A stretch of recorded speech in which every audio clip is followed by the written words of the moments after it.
Next chapter start हो रहा है, चैप्टर 5 ऑर्गेनाइजेशन, जिसको हम बोलते हैं संगठन। इस चैप्टर में आगे बढ़ने से पहले एक इवेंट है और हम कह सकते हैं एक एग्जाम्पल है जो आप अभी सुनिए और समझिए। There is an annual day program in a school. एक स्कूल में एक एनुअल डे प्रोग्राम था and for preparation of that program different activities are decided. ठीक है, उसकी तैयारी करने के लिए क्या हुआ, अलग अलग गतिविधियाँ को जो है डिसाइड किया गया और निर्धारित किया गया।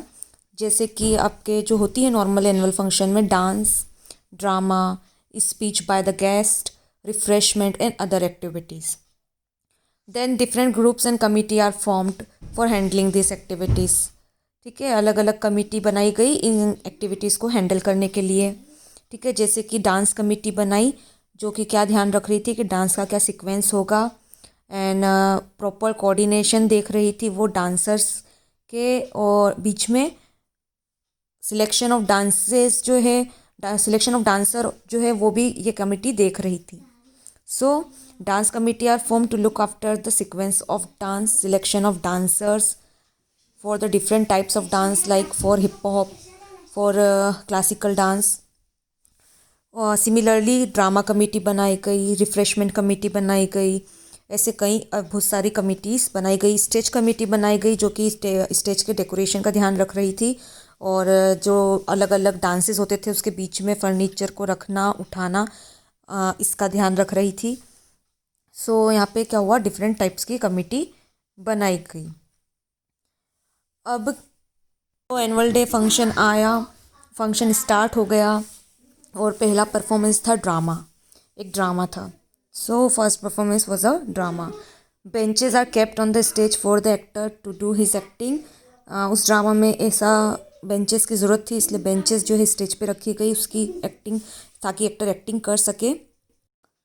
After that performance, after that drama, curtain are closed. ठीक है, पर्दे लग गए स्टेज के और जो स्टेज कमेटी के 2 वॉलेंटियर थे वो हरिडली आए and they lifted the benches and clear the space for the next performance. अगली परफॉर्मेंस के लिए उन्होंने साफ़ कर दिया स्टेज, सारी बेंचेस हटा दी फटाफट आके। तो यहाँ पे उन लोगों ने क्या किया, यहाँ पे स्टेज कमेटी ने कोऑर्डिनेट करा डांस कमेटी के साथ, ताकि डांस कमेटी का जो डांस है वो स्मूथली परफॉर्म हो सके और नेक्स्ट डांस के लिए जो भी इक्विपमेंट है वो स्टेज पे फटाफट लाया जा सके जब तक कर्टन क्लोज है तब तक, ताकि जैसे ही कर्टन खुले तो नेक्स्ट जो डांसर्स है वो सामने दिख जाए प्रॉपर ऑर्डर में और प्रॉपर अरेंजमेंट में। तो यहाँ पे जो है जो वॉलंटियर थे स्टेज कमेटी के, जिन्होंने बेंचेस हटाई फिर दूसरा आइटम्स आके रखे, उनने कोऑर्डिनेट करा डांस कमेटी के साथ so that the dance will be performed in smooth manner. तो यहाँ डांसेस जो है स्मूथ, डांस कमेटी के जो है बहुत अच्छा से परफॉर्मेंस हो सके, इसके लिए यहाँ कोऑर्डिनेट कौन कर रहा है, स्टेज कमेटी कर रही है। अगर स्टेज कमेटी ढंग से कोऑर्डिनेट नहीं करेगी तो यहाँ डांस कमेटी का भी जो डांस है वो डिले हो जाएगा या उसमें बिगड़ जाएगा या प्रॉब्लम्स आ जाएगी। तो यहाँ कोऑर्डिनेशन करा है दोनों कमिटीज़ ने। इसके बाद रिफ्रेशमेंट कमेटी ने अरेंज करे रिफ्रेशमेंट फॉर द पार्टिसिपेंट। ठीक है, जितने पार्टिसिपेंट थे उनके लिए जो है नाश्ते की व्यवस्था करी रिफ्रेशमेंट कमेटी ने। जो भी आइटम्स थे रिफ्रेशमेंट के उनको अरेंज करके उनको जो है अवेलेबल करवाया स्टेज के पास, ताकि सारे पार्टिसिपेंट जो है थोड़ा अपने आप को थोड़ा रिफ़्रेश कर सके, स्नैक्स वगैरह ले सके। तो यहाँ पे रिफ़्रेशमेंट कमेटी ने रिसोर्सेज को क्या करा, अरेंज करा।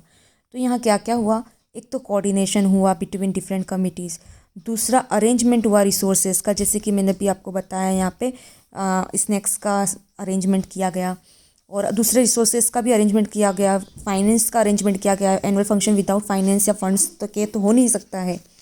ठीक है, डिफरेंट एक्टिविटीज़ डिटरमाइन की थी, याद हो तो आपने डांस, ड्रामा और स्पीच गेस्ट के द्वारा, ये सब एक्टिविटीज़ डिसाइड हुई थी। ठीक है, और फिर इन एक्टिविटीज़ को क्या किया गया था, अलग अलग कमेटी में डिवाइड किया गया था। So all this activities and small task are divided into different committees and different members, जैसे कि वॉलंटियर्स बनाए गए थे अलग अलग कमेटी के अंदर। और ये सब हुआ तो यहाँ पे आपको इससे समझ पड़ जाएगा कि एक ऑर्गेनाइजेशन क्या होती है, क्योंकि मैंने अभी आपको जो घटना समझाई दिखाई, जो भी अभी मैंने आपको इवेंट बताया, ये एक एग्जाम्पल था ऑर्गेनाइजेशन का. Now I will give you the definition of the organization, so you will you can relate it to my example. So we can define organization as a process of determining and grouping of different activities of an enterprise, and then establishing authority responsibility relationship, and bringing cooperation and coordination between different departments and different activities. Now यहाँ authority और responsibility कैसे आया?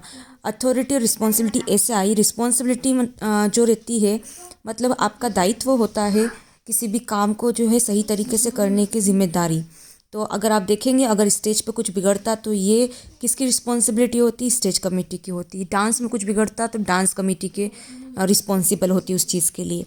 तो यहाँ responsibility जो है वो भी दे दी गई थी अलग अलग कमेटी में, साथ में अथॉरिटी भी दे दी गई थी. अथॉरिटी मतलब डिसीजन लेने की पावर. डांस कमेटी डांसर्स को सिलेक्ट करती है, तो वहाँ डांसर को सिलेक्ट वो किस बेसिस पे करती है? उनको ऑब्वियसली डिसीजन लेने की पावर दी गई है, तभी उन्होंने डांसर्स को जो है सिलेक्ट किया है. ठीक है, ऐसे हर कमेटी में जो है निर्णय लेने की जो क्षमता है और निर्णय लेने का जो अधिकार है वो दिया गया है, पावर भी दी गई है. तो ऑर्गेनाइजेशन कुछ नहीं होता है, वो एक ऐसी प्रक्रिया है जिसमें क्या किया जाता है, अलग अलग जो है एक्टिविटीज़ गतिविधियों को डिटरमाइन किया जाता है, पता लगाया जाता है, उनको बांट दिया जाता है अलग अलग छोटे छोटे टास्क में, और ये लोग अलग अलग डिपार्टमेंट में और लोगों को बांट दिया जाता है.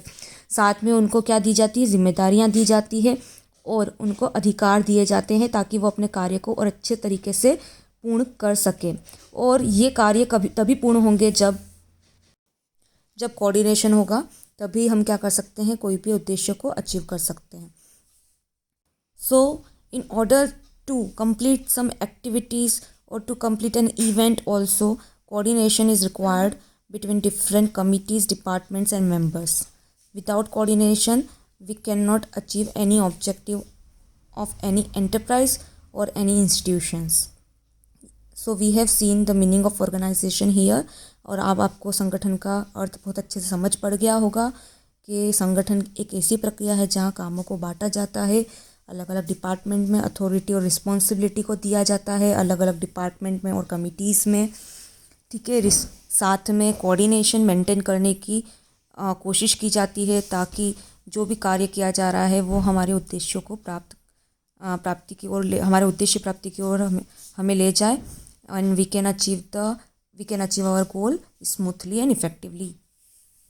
Now we will see some of the characteristic of the organisation in the next topic. अब आपको एक चीज़ और करना है. आपको फर्स्ट चैप्टर का जो वीडियो है उसमें मैंने फंक्शंस ऑफ मैनेजमेंट में ऑर्गेनाइजिंग समझाया है, तो आप उस एक्सप्लेनेशन को भी एक बार रीड कर लीजिए, देख लीजिए, क्योंकि आपको उससे ऑर्गेनाइजिंग और अच्छे से आ जाएगा समझ में. इसके साथ प्लानिंग चैप्टर हमारा ओवर हो चुका है, इसलिए आपको मैं कुछ PDF भेज रही हूँ जो आपको जो है आपको नोट कर लेना है और आपको एक बार उसको रीड कर लेना है, ताकि आपका एकदम पूरा चैप्टर ब्रीफ में कवर हो जाएगा और कुछ भी छूटेगा नहीं आपका. अब हम जो है नेक्स्ट टॉपिक में देखेंगे इसकी कैरेक्टरिस्टिक. अगर अभी मैंने आपको बताई तो ये कवर नहीं हो पाएगी, तो नेक्स्ट टॉपिक में कैरेक्टरिस्टिक ऑफ ऑर्गेनाइजिंग देखेंगे. और ऑर्गेनाइजिंग की कैरेक्टरिस्टिक जो है बहुत सिमिलर है प्लानिंग की कैरेक्टरिस्टिक से. मैंने आपको बताया है कुछ जो फंक्शन है उनकी कुछ कैरेक्टरिस्टिक जो है एकदम सेम टू सेम रहेगी. Overall planning, organising, directing, staffing, controlling, इन सब की कुछ फीचर्स ऐसे हैं जो कैसे हैं, एक जैसे हैं, सिमिलर है नेचर में. जैसे कि ऑर्गेनाइजिंग भी क्या है? कंटिन्यूस फंक्शन है. जैसे कि हमने पढ़ा था कि प्लानिंग भी एक कंटिन्यूस फंक्शन है. ऑर्गेनाइज भी ऑब्जेक्ट ओरिएंटेड है, प्लानिंग भी ऑब्जेक्ट ओरिएंटेड है. तो मुझे ज़्यादा एक्सप्लेन करने की ज़रूरत नहीं पड़ेगी, इसलिए मैं आपको नेक्स्ट टॉपिक को एकदम ब्रीफ में समझाऊंगी और आप इसको कोरिलेट कर सकते हैं with the characteristic of the planning.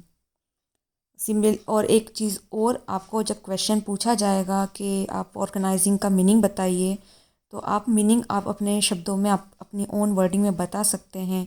But अगर क्वेश्चन पूछा गया डिफाइन ऑर्गेनाइजेशन या give the definition of organisation, तो उस समय आपको किसी ऑथर की जो किसी राइटर है उसकी मतलब पूरी definition same to same words में लिखनी होगी। वहाँ आप अपने मन से नहीं लिख सकते, नहीं तो आपके मार्क्स कट जाएंगे। साथ में जो है उस ऑथर का नाम भी आपको लिखना होगा कि जिसकी आप डेफिनेशन दे रहे हैं। इसलिए आपको मीनिंग तो याद करना है, मीनिंग तो आप अपने मन से भी लिख सकते हैं, लेकिन डेफिनेशन को आपको एक बहुत अच्छे तरीके से पढ़ना है और बहुत अच्छे तरीके से लर्न कर लेना है, एकदम ऐसी जैसी कि राइटर ने दी है।